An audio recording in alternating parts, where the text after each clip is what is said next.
Ça fait des années que Fischer nous propose cette chaussure, sauf que chaque année, il la renouvelle avec des matériaux et des technologies qui sont un petit peu différentes. Et il faut dire que d'année en année, elle s'améliore.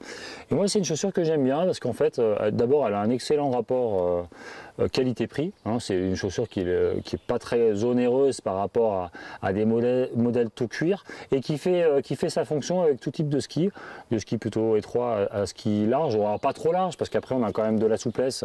Donc il vaut mieux sur un ski large garder plus de maintien, donc moins de souplesse, mais elle fonctionne bien. Par exemple, elle fonctionne bien avec la gamme des skis Fischer, les S-Boon 98 par exemple. Je vous laisse consulter la vidéo sur ces skis que moi j'aime beaucoup, et vous pourriez les associer avec ça et par exemple une norme 75 mm de type voilé ou super télémarque. Alors pourquoi 75 mm?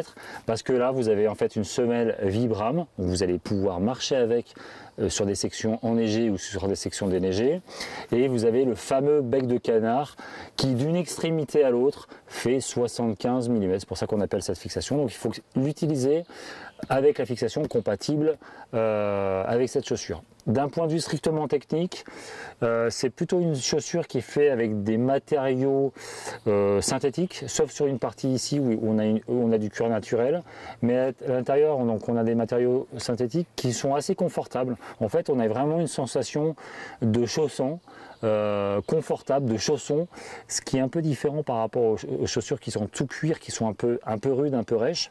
Là, c'est pas le cas. Par contre, avec le temps, au bout d'un certain nombre d'usages, les matériaux synthétiques par rapport à des matériaux naturels se tassent, ce qui peut être le cas, mais sur du long terme. Après, en termes d'imperméabilité, on a une nouvelle membrane ici qui n'est pas du Gore-Tex, mais c'est une membrane waterproof, donc c'est le même système, c'est-à-dire que ça va vous protéger de l'humidité qui provient de l'extérieur, tout en permettant d'évacuer un minimum l'humidité de votre transpiration. Alors je dis au minimum parce que vous savez très bien que comme une membrane Gore-Tex, quel que soit son nom, la fonction d'évacuation fonctionne, mais pas non plus à 100%.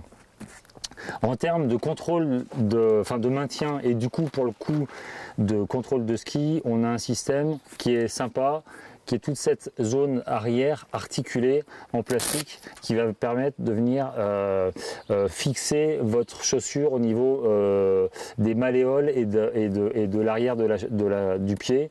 Et ça, c'est très important en rando nordique. Donc vous allez avoir un pied qui va éviter de se soulever à l'intérieur.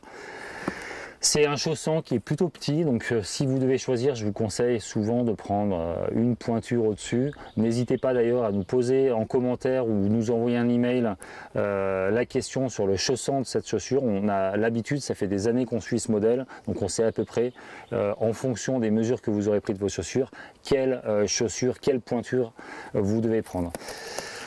On a un serrage qui est double avec un premier système de serrage par scratch qui vient en fait se fixer sur la partie articulée qui va apporter de la rigidité ici au niveau cheville et malléole.